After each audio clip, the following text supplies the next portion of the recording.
بسم اللہ الرحمن الرحیم۔ حضرت عثمان غنی رضی اللہ عنہ کی شہادت۔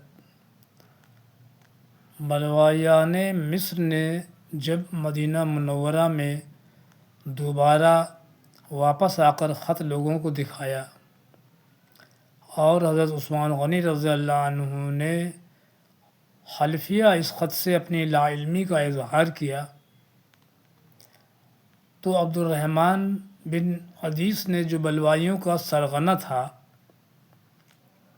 کہا کہ تم اپنے اس قول اور حلف میں جھوٹے ہو تب بھی اور سچے ہو تب بھی۔ تمہارا خلیفہ رکھنا کسی طرح جائز نہیں،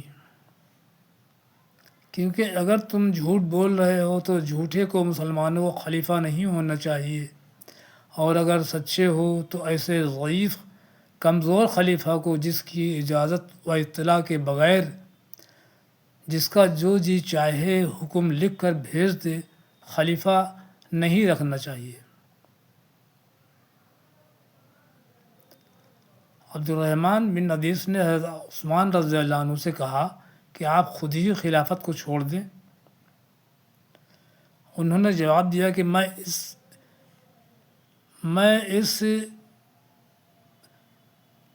اس کو جس خدا نے مجھے پہنایا ہے،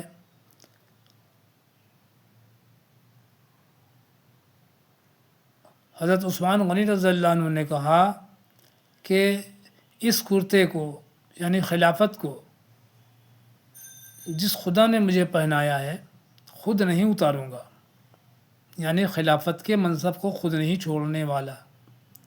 اس کے بعد بلوائیوں نے ان کے مکان کا محاصرہ کر لیا، گھیر لیا اور سختی شروع کی۔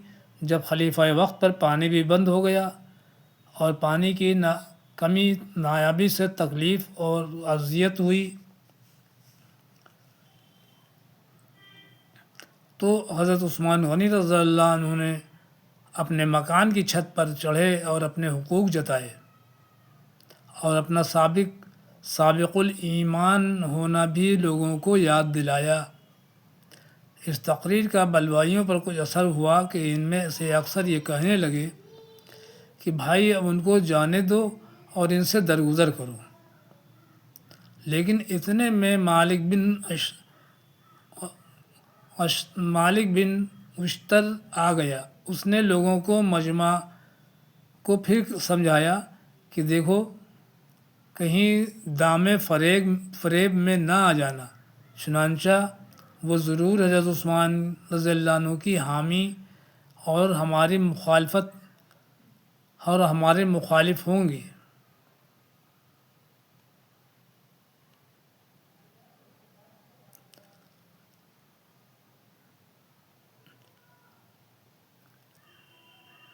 اس تقریر کا حضرت عثمان غنی رضی اللہ عنہ کی تقریر کا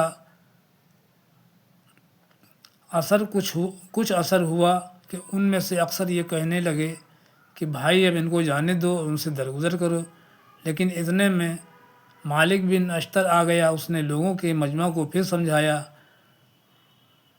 کہ دیکھو کہیں دام فریب میں نہ آ جانا۔ چنانچہ لوگ پھر مخالفت پر آمادہ ہو گئے۔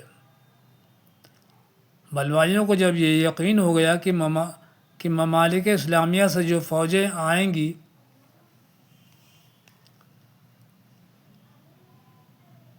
وہ ضرور حضرت عثمان رضی اللہ عنہ کی حامی اور ہماری مخالف ہوں گی، تو انہوں نے یعنی ان کے سرداروں نے حضرت عثمان غنی رضی اللہ عنہ کے شہید کرنے کا پورا ارادہ کر لیا۔